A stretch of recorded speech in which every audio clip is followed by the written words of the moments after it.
အခုချိန်နိုင်ငံခြားရောက်နေတဲ့အချိန်မှာအဖွားရဲ့ဆုံးမစကားလေးကိုသွားပြီးတော့သတိရမိတယ်။အဲ့ဒီဆုံးမစကားလေးကသူတို့ရှိကအဖွားကြီးတွေဆိုတော့သူတို့တွေရဲ့အတွေ့ထဲမှာသူတို့ထင်ထားတယ်လို့တော့ထင်တာပေါ့လေနော်။ကိုယ်တွေကိုအဲ့လိုနိုင်ငံခြားခရီးထွက်ရမယ်ဘာညာအဲ့လိုမျိုးထင်နေလို့လား။နိုင်ငံခြားတွေမှာအလုပ်လုပ်ရမယ်လို့ထင်နေလို့တွေးနေလို့လားမသိဘူး။ကိုယ့်ကိုဆုံးမတဲ့ဆုံးမစကားကမမီးတဲ့ရောက်တဲ့ရက်မှာပြောအောင်နေတဲ့တွေ့တဲ့သူနဲ့တဲ့အောင်ပေါင်းတဲ့အဲ့လိုမျိုးလေးဆုံးမခဲ့တယ်ပေါ့လေနော်ရောက်တဲ့ရက်မှာပြောအောင်နေဆိုတာကိုကမိဘနဲ့ဝေးကွာပြီးတော့နေရမယ်ဆိုတာသူနဲ့သူဘွားတည်နေသလိုမိသားစုနဲ့ဝေးကွာပြီးတော့နေရမယ်ဆိုတာအဘွားတည်နေသလိုကိုတယောက်တည်းနေရမယ်ဆိုတာအဘွားတည်နေသလိုသူတို့နမိတ်တွေအတိုင်းဘယ်လိုပြောမလဲသူတို့ပြောတဲ့နမိတ်တွေအတိုင်းဖြစ်နေတာလားမသိဘူးပေါ့လေနော်ရောက်တဲ့ရက်မှာပြောအောင်နေဆိုတော့ကိုယ်အထီးကျန်နေမှာမိသားစုနဲ့ခွဲခွာနေရပါမယ်ကိုယ်အထီးကျန်နေမှာကိုသိနေသလိုမျိုးရောက်တဲ့ရက်မှာပြောအောင်နေလို့ပြောတာဒါပေမဲ့မိသားစုအတွက်အကျိုးရှိမဲ့သူလို့ထင်လို့သူကရောက်တဲ့ရက်မှာပြောအောင်နေလို့ပြောပုံပေါက်ပါတယ်ဘာလို့လဲဆိုတော့တကယ်လို့ကိုသာမရှိဘူးကိုခြေထောက်ပေါ်မှာကိုမရက်တည်နိုင်ဘူးဆိုလို့ရှိရင်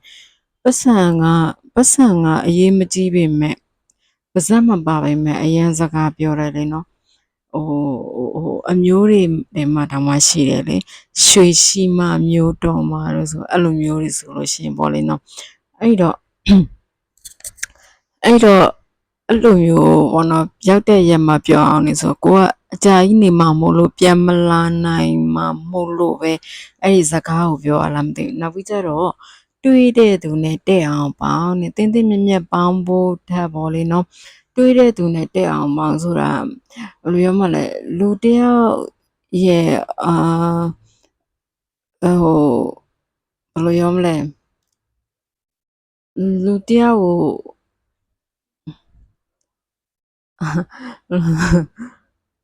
ဘယ်လိုပြောမလဲကွာလူတယောက်ကိုကြည့်လိုက်လို့ရှိရင်အမတို့ဆိုလို့ရှိရင်အခုသိတယ်ကွာသိလားလူတယောက်ကိုစကားပြောကြည့်လိုက်အောင်ဒီလူကဘလို့ရှိတယ်ပေါ့နော်ဒီလူချင်းနဲ့အဲ့လိုမျိုးပေါ့နော်သူတို့ရဲ့ psychology ကိုသိရပေါ့လေနော်ဒါပေမဲ့အမလည်းအခုချိန်လေးတော့ psychology ကိုလေ့လာဆဲပါပဲလူတယောက်စကားပြောလိုက်ပြီဆိုရင်ဒီစကားကပဲရောက်တယ်ဒီစကားကဘာကိုပြောချင်လဲသူ့ရင်ထဲခံစားချက်ကိုသိရသူ့ရင်ထဲခံစားချက်ကိုသူကထုတ်ပေါ်မပြပေမဲ့သူစကားပြောတာနဲ့လည်းကိုသိတာလူကဲခက်မညံဘူးဆိုတာမျိုးပေါ့နော်လူကဲခက်မညံဘူးပေါ့နော်လူအဲ့လိုမျိုးပြောချင်တာလားမသိဘူးတွေ့တဲ့သူနဲ့တဲ့အောင်ပေါင်းနဲ့လူကဲခက်မညံနဲ့ပေါ့လူတွေအကြောင်းကိုလေ့လာပေါ့အဲ့လိုပြောချင်ပုံပေါက်ပါတယ်နော်အဖွားကလေနော်အရန်ကိုအမျော်မြင်ကြီးတဲ့အဖွားအရန်ကိုချစ်တယ်လေးစား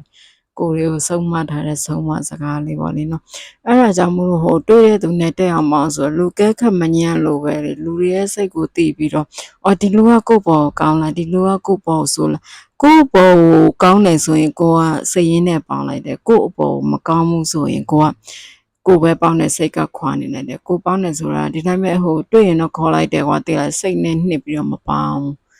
အဲ့လိုမျိုးလေးတွေပေါ့လေနော်ဒါပေမဲ့ကိုက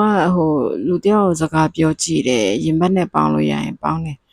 ရင်ဘတ်နဲ့ပေါင်းလို့ရရင်ဆိုတော့ကိုကနောက်ကြတငယ်ချင်းလဲရှားတယ်အဲ့လိုမျိုးပေါင်းလို့ကြအပေါင်းအသင်းလဲရှားတယ်ဒါပေမဲ့တကယ်ပေါင်းပြီဆိုရင်လည်းရင်ထဲကချစ်ပြီးတော့ကိုပေါင်းတာပေါ့လေနော်အဲ့လူကောင်းလားဆိုလားဆိုတာထားပေါ့နော်အဲ့လူကဒါပေမဲ့ကိုကဒုက္ခမရောက်ဘူးသေးတော့မသိသေးဘူးလေနော်အဲ့လူရဲ့ဒုက္ခရောက်ချိန်မှာဖယ်ခွာသွားမလားမခွာအောင်လားဆိုတာကဒုက္ခရောက်တဲ့အချိန်မှာပဲသိရမှာဆိုတော့အဖွားရဲ့ဆုံးမစကားလေးတွေတော့တရေရတယ်အရင်လည်းချစ်ပါတယ်နောက်ထပ်လည်းထပ်ပြီးတော့တင်ပေးပါအောင်မယ်အဖွားရဲ့ဆုံးမစကားတွေအများကြီးရှိပါသေးရှိတော့အဖွားကြီးတွေဆိုတာအမြောင်မြင်နေရှိကြရပေါ့လေနော်ကျေးဇူးတင်ပါတယ်နောက်ထပ်အဖွားရဲ့ဆုံးမစကားလေးထပ်ပြီးတော့တင်ပေးပါအောင်မယ်လို့ကျေးဇူးတင်ပါတယ်